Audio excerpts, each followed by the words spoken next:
Assalamualaikum warahmatullahi wabarakatuh.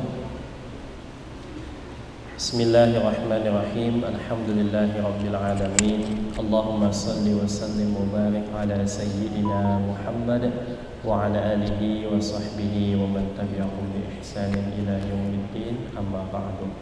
Hadirin hadirat jamaah salat fardu maghrib Masjid Agung Jawa Tengah yang dimuliakan Allah Subhanahu wa taala, pemirsa MAJT TV, pendengar setia Radio Dais dimanapun Anda berada, alhamdulillah kita bersyukur kehadirat Allah Subhanahu wa taala atas limpahan taufik dan hidayahnya, atas nikmat sehat yang Allah berikan, sehingga pada sore kali ini, pada petang kali ini kita bisa bersama-sama duduk di majelis ilmu dalam keadaan sehat walafiat.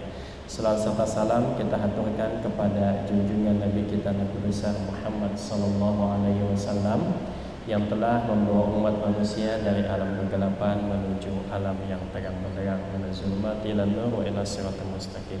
Hadirin jamaah salat fardu maghrib yang dimuliakan Allah, pada sore kali ini kita kembali akan mengkaji kitab fikih, kitab Taqriratus Sadidah fil Masailil Mufidah bersama guru kita Dr. Andes Kiai Haji Muhyiddin MAG. Untuk itu nanti bila mana ada pertanyaan seputar tema yang beliau sampaikan, bisa langsung ditanyakan, dan bagi para pendengar yang ada di rumah maupun dalam perjalanan bisa melakukan chatting WhatsApp 081225733157. Mudah-mudahan dengan hadirnya kita di majelis ini, Allah Subhanahu wa taala senantiasa memberikan kita ilmu yang bermanfaat. Amin ya rabbal alamin. Ala hadhihi niyyah wa likulli niyatin salihah wa ila hadratin Nabi Muhammad sallallahu alaihi wasallam. Al-Fatihah. A'udzu billahi minasyaitonir rajim. Bismillahirrahmanirrahim. Alhamdulillahi rabbil alamin arrahmanir rahim maliki yaumiddin. Iyyaka na'budu wa iyyaka nasta'in. Ihdinas siratal mustaqim. Siratal ladzina an'amta 'alaihim ghairil maghdubi 'alaihim waladdallin. Amin. Selanjutnya mari kita ikuti kajian kitab fikih bersama guru kita kepada Kiai Haji Dr. Andes Muhyiddin MAG. Kami persilakan. Assalamualaikum warahmatullahi wabarakatuh. Waalaikumsalam warahmatullahi wabarakatuh. Bismillahirrahmanirrahim. Alhamdulillahi rabbil alamin wal 'aqibatu lil muttaqin wala 'udwana illa 'alal zalimin. Wassalatu wassalamu ala sayyidina Muhammadin sayyidil mursalin wa ala alihi wa sahbihi ajma'in. Amma ba'd.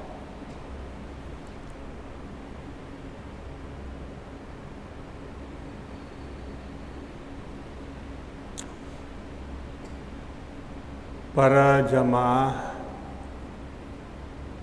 pendengar pengajian ba'dal maghrib,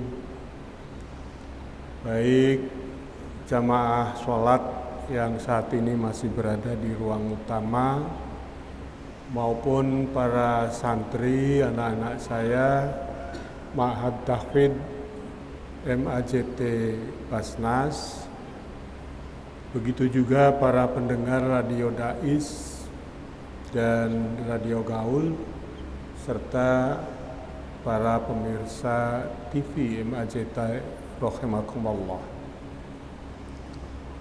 Melanjutkan tugas saya membaca kitab Taqriratus Sadidah.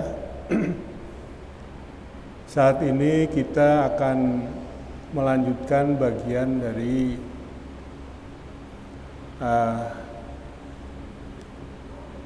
sunnah-sunnah yang ada di dalam sholat. As-sunanu fi asna'i sholat, sunnah-sunnah yang dianjurkan dilakukan di dalam sholat. Sunnah yang ke-12,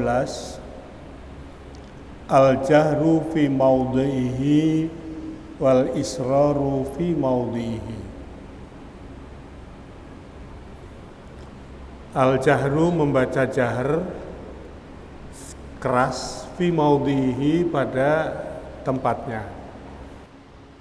Wal israru, dan membaca sir atau pelan, fi maudhihi, juga pada tempatnya. Itu sunnah. Eh,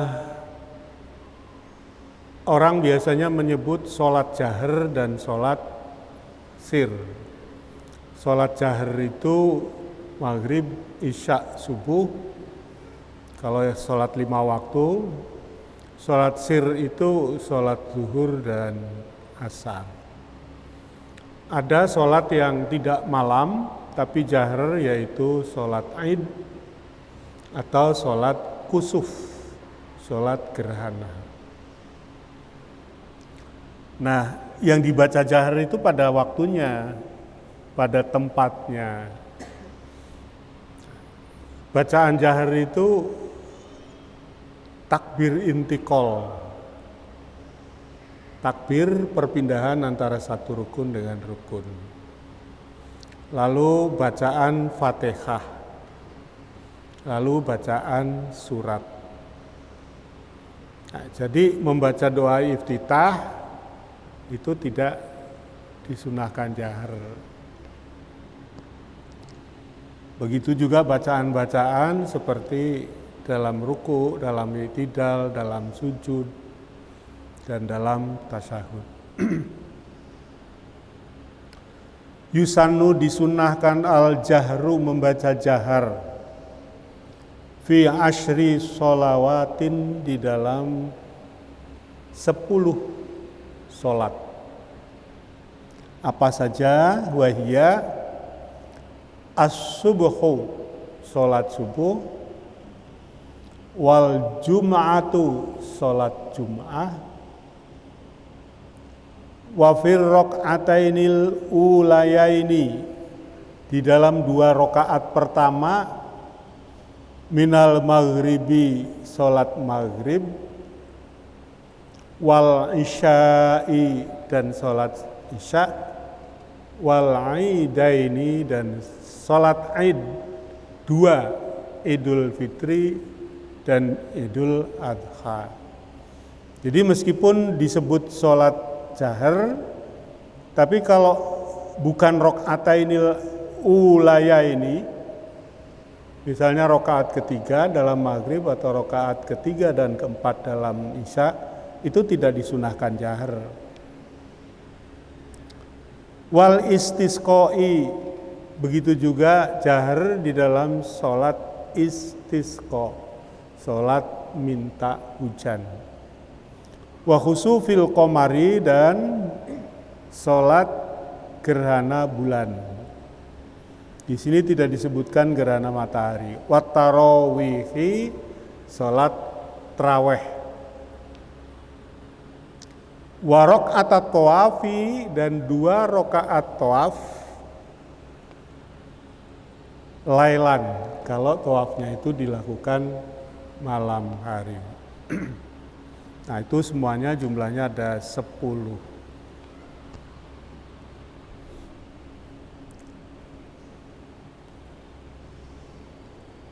Wa yusannu, dan juga disunahkan al-jahru membaca jahar, lil mar'ati, buat orang perempuan.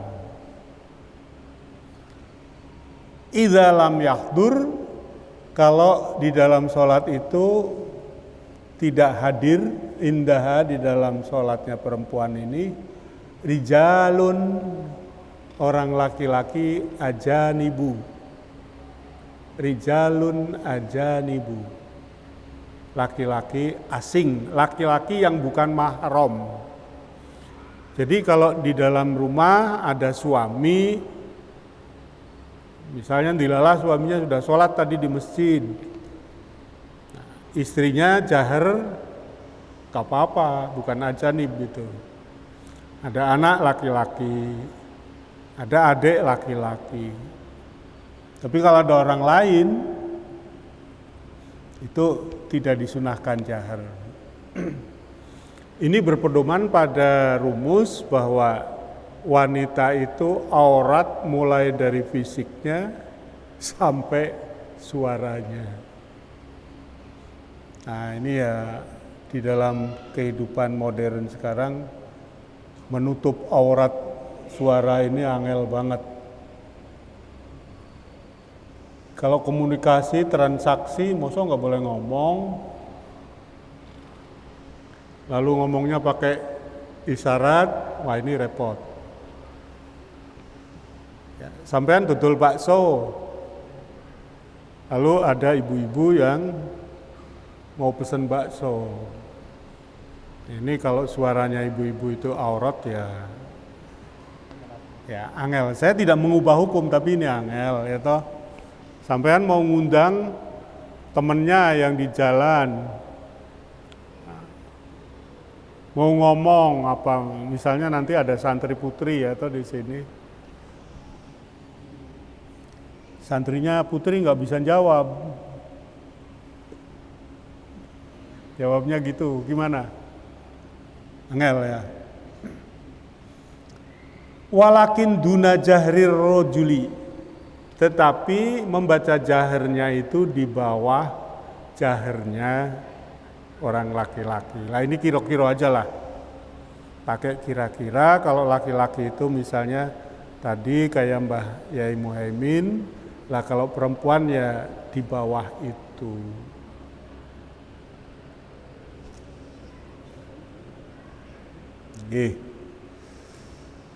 Walau qadha sholatan jahriyatan fi waqtil israri,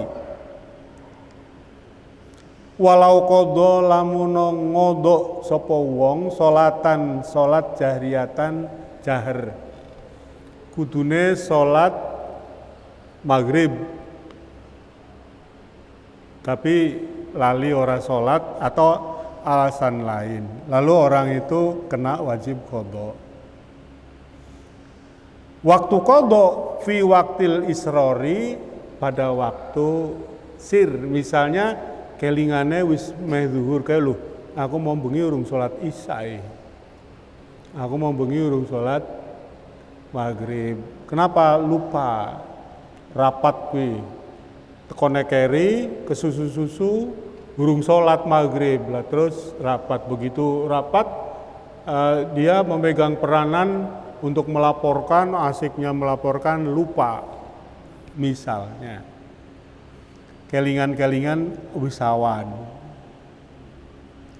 Fal ibrah fi waqtil israri, di dalam waktu sir au aksahu, atau sebaliknya. Ya, yang lupa sholat jahar, kelingannya pada saat sholat, yang lupa sholat sir, kelingannya pada sholat jahar. Fal ibrah, maka yang dijadikan standar ukuran itu biwaktil qadha, dengan waktunya qadha. Kapan le ngodoni? Ne ngodoni awan ya sir, le ngodoni bengi jahar. Fa in kana lailan jaharo, kalau waktunya malam ya jahar. Wa in kana naharon, ne waktune awan asarro sir. Walau kanat nafilatan, meskipun itu mengkodok sholat sunnah. Jadi ada sholat sunnah yang kamu sudah niat tapi lali. Jadi nek ngodoni sholat niku, kapan kamu melakukan kodok? Kalau waktu melakukan kodok itu waktunya waktu jahar, yaitu jahar. Kalau waktu melakukan kodok itu waktu sir, maka ya pakai pedoman sir.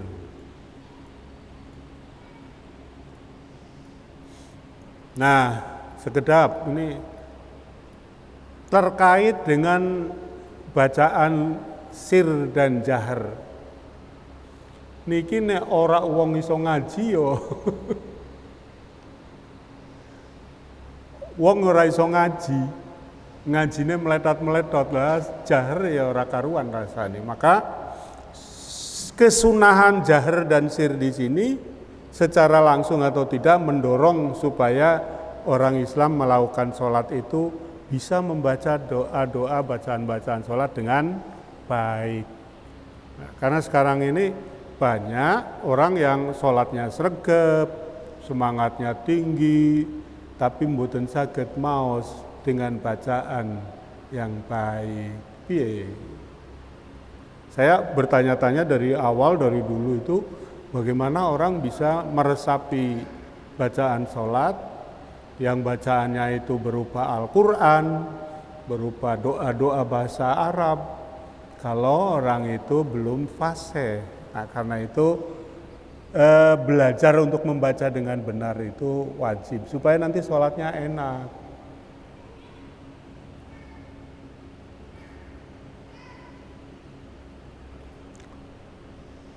Wa yusannu al-jahru, disunahkan lagi membaca jahar fi kulli sholatin lailiyatin, sholat malam jamaatan yang dilakukan secara jamaah.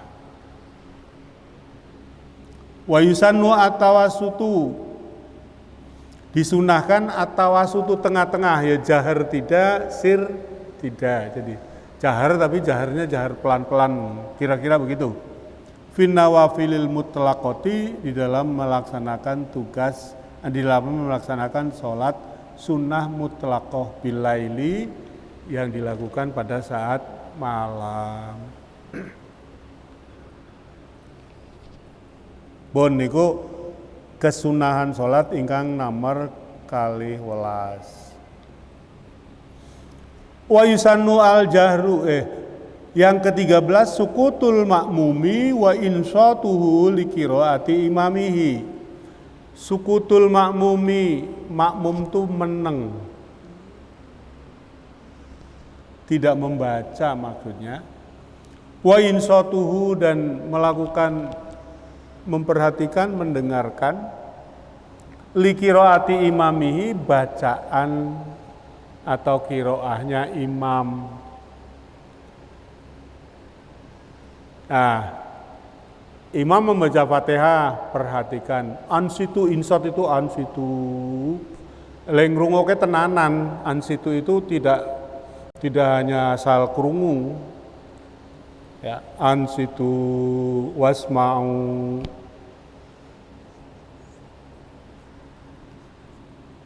Bacaan imam itu dirungoke tenan oleh makmum.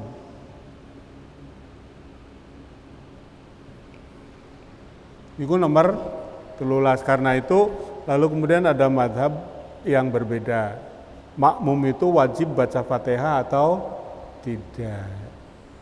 Kalau di mazhab Syafi'iyah tetap wajib makmum, imam, makmum, dan sholat sendirian itu wajib baca Fatihah. Tapi ada mazhab yang karena makmum, di mana dia dianjurkan untuk insot, maka lalu tidak diwajibkan membaca Fatihah. Qiraatul Fatihati lil makmumi ba'dat ta'min.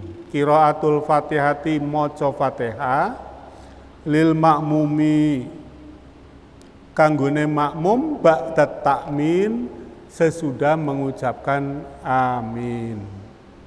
Imamnya waladdallin, amin. Imam amin, makmum ikut amin. Aminnya itu bil jahar. Aminnya bil jahar. Sesudah amin lalu membaca Fatihah.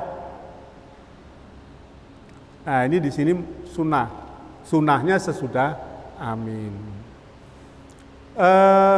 Karena itu ada imam yang ketika membaca Fatihah waladdallin amin lalu mandeg sesaat, belum langsung membaca qiraat surat, membiarkan makmum ini membaca Fatihah.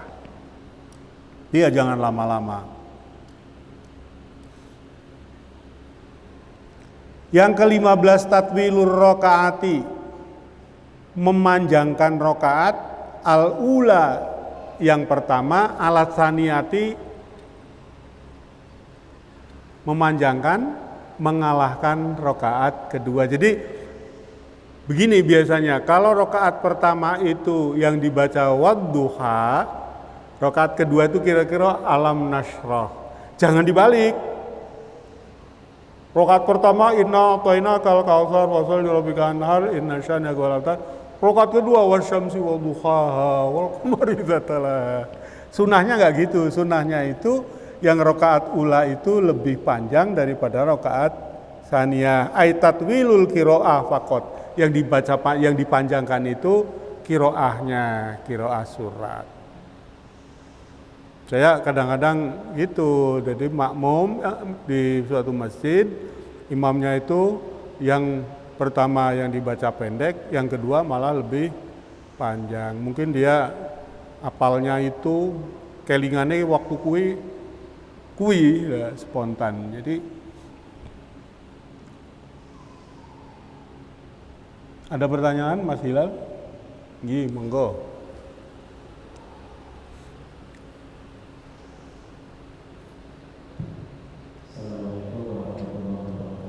Waalaikumsalam. Mengapa ada sholat yang dibaca duha dan ada yang dibaca sir? Apakah Kalau jawaban yang paling baku ya itu mengikuti petunjuk Nabi, shollu kama ra'aitumuni usolli. Jadi sholat itu ibadah mahdhah. Karena itu lebih dominan bersifat tauqifi, paket. Kanjeng Nabi kayak gitu, ya kita kayak gitu. Jadi ada jahar, ada sir. Tapi di dalam keterangan ada keterangan diantaranya kalau siang itu sir itu karena waktu itu masih sembunyi-sembunyi. Sholat itu masih sembunyi. Ada keterangan seperti itu. Tapi yang baku itu Nabi menjalankannya ya seperti itu, ya kita ya begitu. Itu kira-kira sebanding dengan kenapa kalau subuh kok 2 rakaat, kalau isya sudah kadung capek ngantuk malah 4 rakaat. Ada qobliyah, ada ba'diyahnya lagi. Kalau subuh kan nggak ada ba'diyahnya, jadi ringan. Ya nggak usah diandai-andai begitu. Jadi mestinya orang mengandai-andai itu kan subuh kan seger Pak, udah tangi turu ya mbak wis qobliyah ba'diyah terus subuhnya 4 rakaat kan enak. Nah isya udah qobliyah saja, ba'diyahnya nggak usah. Tur 2 rakaat wae lah. Nggak bisa begitu. Itu kita ngikutin sesuatu yang apa yang dilakukan. Biasanya untuk soal-soal yang bersifat tauqifi ini dalilnya cetok, sorihun qat'iyun. Biasanya cetok wis gampang gue. Nah, sesuatu yang biasanya menimbulkan perbedaan pendapat itu biasanya dalilnya dzanni.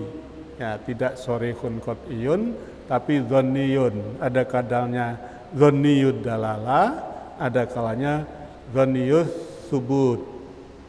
Ya. Seperti jumlah rakaat tarawih itu dzanniyun jumlahnya. Tapi sunnahnya sholat tarawih jelas. Masih ada lagi Mas?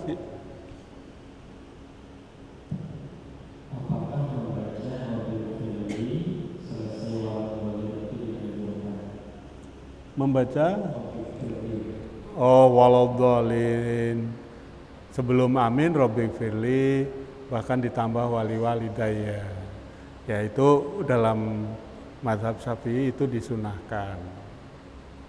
Tapi yang baku itu yang diterima oleh banyak mazhab itu aminnya itu. Gitu.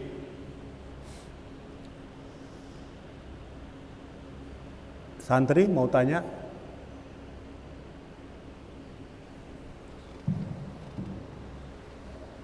Ini yang panjang nih Mas. Bisa sampai sana. Oh enggak malahan. Malah yang itu yang panjang. Waalaikumsalam. Sebelumnya ada pertanyaan yang pertama,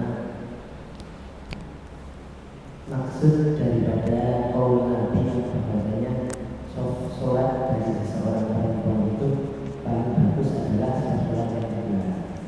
Nah, mungkin Sop apa? sholat bagi perempuan yang bagus adalah di belakang, sedangkan yang laki-laki adalah yang bagus di depan. Nah, mungkin banyak yang menganggap atau memahami tersebut, terutama di jamaah AJJ ini. Kadang cewek-cewek itu jamaah yang di depan udah ada jamaah itu di kira-kira di depan sana, tapi di sana juga ada jamaah nanti. Tapi sama-sama mengikuti imam di sini. Jadi apakah yang di belakang mungkin yang cewek lebih baik di belakang itu menunjukkan bagaimana? Karena itu kita penjelasannya tentang hal tersebut.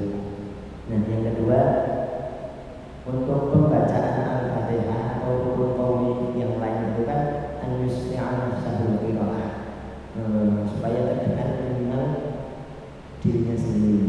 Bagaimana ketika posisi lingkungan itu berisik gitu. Lingkungan itu berisik, sedangkan ketika kita nggak mengeraskan banget gitu, kita nggak mendengar. Apakah sesuatu seperti itu bisa menggugurkan an-yusmi'a nafsahul qira'ahnya, atau kita memang harus benar-benar keras supaya terdengar oleh diri sendiri? Assalamualaikum warahmatullahi wabarakatuh.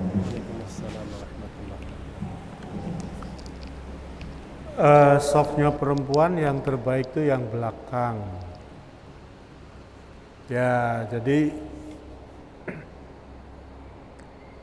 belakang. Jadi softnya perempuan itu kalau dalam prakteknya itu kan blok perempuan ada, blok laki-laki ada. Dianjurkan tidak soft yang pertama atau malah soft yang belakang itu dalam rangka untuk lidaf ilfitan. Lalu problemnya apa? Di sini di depan kosong malah di belakang.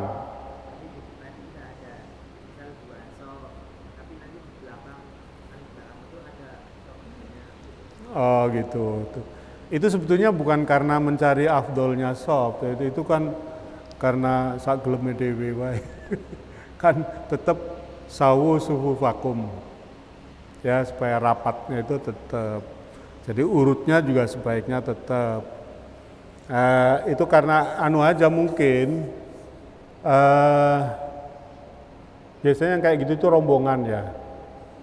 Jadi rombongannya takut hilang, takut misah, lalu kemudian mengelompok gitu. Enggak, ya tetap disunahkan sawu sufu vakum. Nah, mungkin bisa jadi juga karena kesusu-susu ingin cepat takbir karena imamnya sudah baca suratnya pendek lagi, jadi dia ingin. Jadi ada motif-motif tertentu, tapi tetap sawu sufu vakum berlaku ya. Yang kedua, bacaan yang bersifat, terutama bacaan yang bersifat rukun qauliyah, itu minimal didengar oleh dirinya sendiri. Bismillahirrahmanirrahim, alhamdulillah. Bagaimana kalau bising? Lah ini bising ini kondisi. Ya, kondisi di mana ya orang sholat kan bukan hanya waktu itu, sudah sholat beberapa tahun yang lalu toh. Kalau membaca untuk dirinya sendiri itu kira-kira seberapa? Ya itulah dilakukan. Karena bising ini sesuatu yang tidak bikinan orang yang sholat. Jadi itu kan amrun kharijun, sesuatu yang dari luar. Jangan sampai karena bising lalu kemudian jadinya jahar. Jahar artinya pengen krungu itu kudu banter. Nah, ukuran jahar dan sir itu ya ucapan yang biasa kita lakukan itu. Bahwa karena bising lalu tidak terdengar, yaitu ada apa ya istilahnya, ada mani, ada sesuatu yang menghalangi. Jadi bukan berarti kemudian harus mengubah menjadi jahar. Apalagi kalau bisingnya itu nemen loh, sampean kan bukan hanya jahar, tapi kayak wong azan kok. Gitu ya, tetap seperti yang biasa dilakukan. Biasanya nek sholat itu membaca ini seberapa, ya itulah yang disunahkannya itu. Ya memang karena itu maka ada anjuran kalau di masjid saat sholat itu ya jangan ada kegiatan yang lain. Nah, karena itu peraturan di MAJT ini kalau ada pesta dan lain sebagainya saat sholat itu supaya berhenti. Untungnya gedungnya besar-besar, jadi kalau ada musik di convention hall terdengarnya sayup-sayup. Coba kalau terbuka semua, yo kena zikir, kena sholat, kono dangdeng dilala sing duwe gawe wonge wong umum, lagune lagu rock. Waduh, tahu lagu rock Mas? Bukan rocknya Mbak Yu, rock and roll. Ya kita teruskan nggih.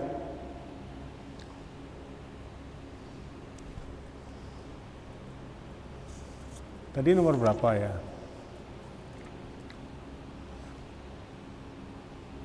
Yang ke-16 takbiratul intiqalati. Disunahkan mengucapkan takbir. Takbir itu gimana? Allahu Akbar.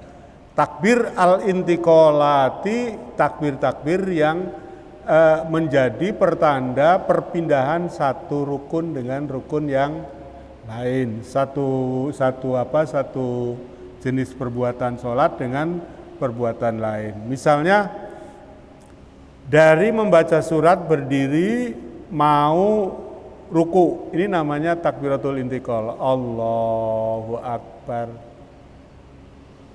Ai qaulu Allahu Akbar indal intiqali, ucapan Allahu Akbar ketika berpindah mingkuli ruknin dari tiap-tiap rukun, illal i'tidala, kecuali satu saja yang tidak takbir, yaitu ketika i'tidal, bangun dari ruku.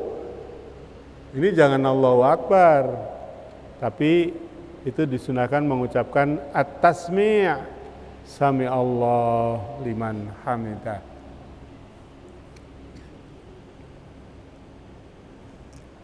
Wa yusanu, disunahkan maddut takbiri, panjangnya takbir.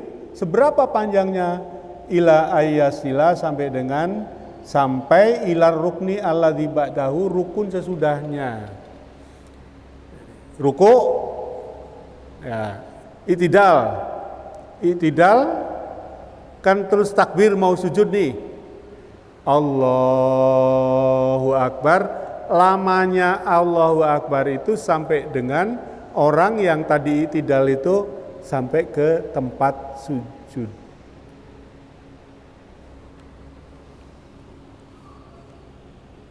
Ya, kalau imamnya itu kayak tentara, Allahu Akbar, sujudnya belum tekan.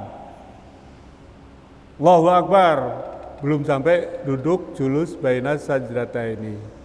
Nah, jadi Allahu Akbarnya itu disunahkan dipanjangkan sampai kepada rukun sesudahnya. Yang ke-17 astasmi'u, membaca sami Allah indal itidali ketika idal, wa huwa qaulu sami Allahu liman hamidah. Siapa yang disunahkan mengucapkan sami Allahu liman hamidah?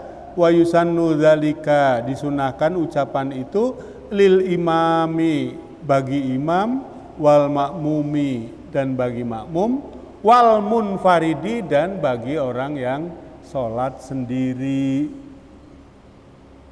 Nah, jadi semuanya disunahkan mengucapkan itu.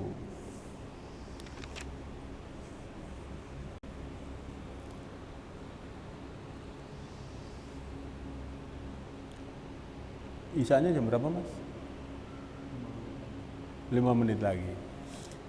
Yang ke-18 wa yusanu, disunahkan fir ruku'i, di dalam ruku. Apa disunahkan apa? Madduz zahri wal unuqi. Madduz zahri wal unuqi. Jadi ibaratnya ini orang berdiri, ruku itu madduz zahri wal unuqi, lurus. Dalam prakteknya ada yang ngendelong ngene iki. Mbuh piye kuwi, jadi santai tulun kayak orang menunduk gitu ya. Atau kalau anak kecil malah ruku malah sambil dengak. Karena ingin melihat orang lain atau ingin melihat imam. Tapi aturan ruku yang betul maddu dhahri wal unuki wa nasbu saqaihi wa fakhidaihi.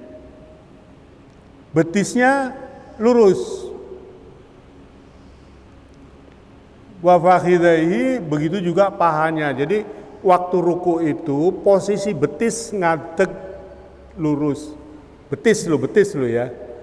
Posisi paha juga lurus. Ini sebetulnya lebih bagus kalau sambil dipraktekkan ya. Ini kalau orang masih muda enak, tapi kalau sudah tua seperti saya itu sudah kira-kira memerlukan dispensasi. Kalau waktu saya masih muda ngasih contoh sama mahasiswa atau sama murid itu enak karena saya fisiknya masih. Jadi kira-kira kalau ruku itu kaki tegak lurus, badan melakukan ruku juga lurus antara zohar dengan unuk ini.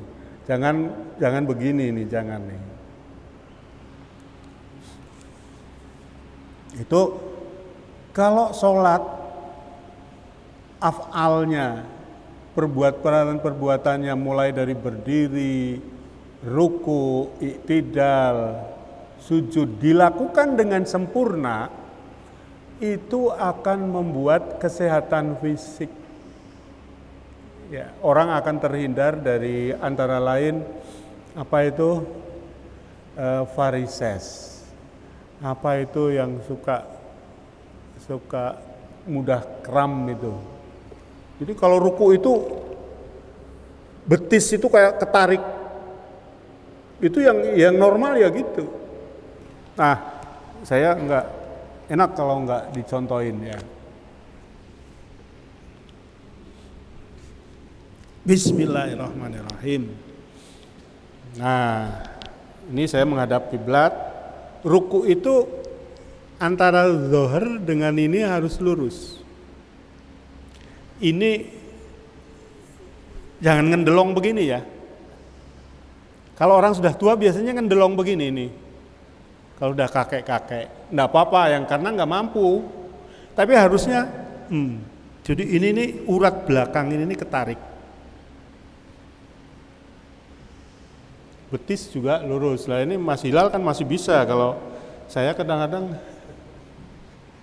Makanya saya kalau di masjid-masjid besar itu kalau ngimami beratnya itu karena saya harus ngasih contoh.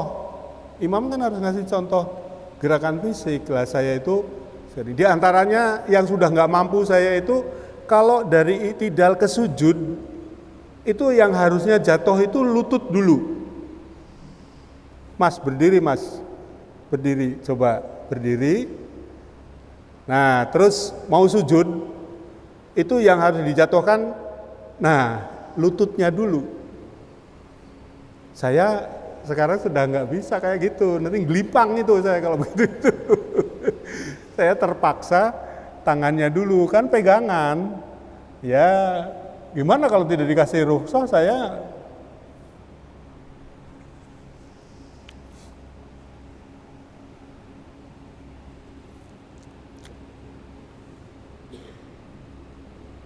Wat tafriqu bainahuma, merenggangkan paha. Dan begitu juga betis biqadri shibrin, kira-kira sejengkal. Jadi waktu ruku paha itu jangan rapat-pat gini, tapi kira-kira sejengkal gini, benggang-benggang.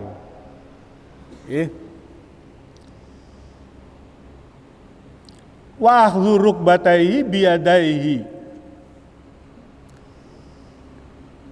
Lututnya dipegang oleh tangan.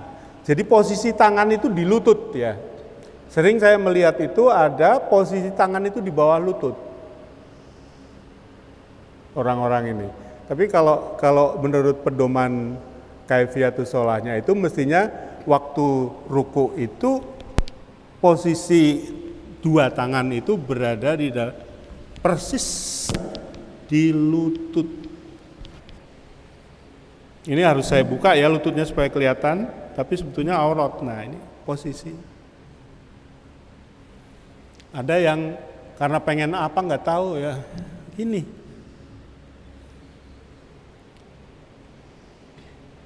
Nah mungkin kakek-kakek nggak bisa gini ya, karena sambil menekuk anunya gini aja kakek-kakek. Ya kalau udah kakek-kakek ya sebisanya lah. Saya udah kakek-kakek belum, jadi urung ya, tapi berkurang.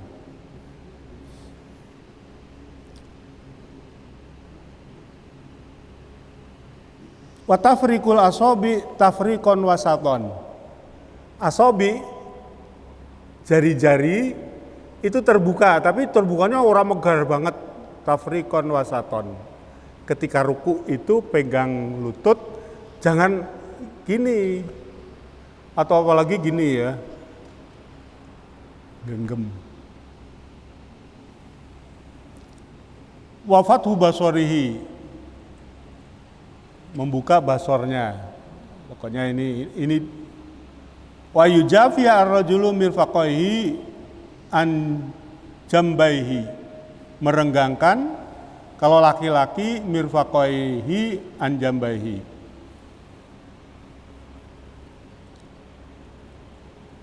mata kaki itu supaya menggang. Wa batnuhu an fakhidaihi, perut juga harus direnggangkan, jangan sampai nempel dengan paha. Nah ini orang kalau terlalu lentur waktu ruku kan terus perutnya kan bisa sampai ke paha kalau lentur ya toh. Tapi ini uangnya gendut kira-kira angel loh. Ganjel. Wan nadzu ila maudhi'i sujudihi, kemudian saat ruku itu disunahkan melihat pada tempat sujud. Wa tarku khafdi ra'sihi, meninggalkan atau jangan sampai merendahkan khafdi ra'si. Tapi kalau diterjemahan kok mengangkat tangan. Khafdi itu kan khafad, chair, bawah. Jangan sampai melenturkan ke bawah. Wa dzikru al-ma'tsur, membaca zikir yang ma'tsur, membaca bacaan yang yang dituntun oleh Rasulullah. Zikir ma'tsurnya apa? Subhana rabbiyal azim wa bihamdihi salasan 3 kali. Salasan 3 kali. Ini kalau ruku, sujud, membaca zikir ma'tsur 3 kali, otomatis orang itu sudah tumakninah. Karena minimal tumakninah itu ukurannya standar membaca subhanallah. Jadi kalau subhana rabbiyal azim sampai salasan berarti tumakninahnya sudah penuh. Begitulah para pendengar, para santri, para jamaah, para penonton MAJT TV. Karena waktu habis, wallahul muwaffiq ila aqwamit thoriq. Assalamualaikum warahmatullahi wabarakatuh.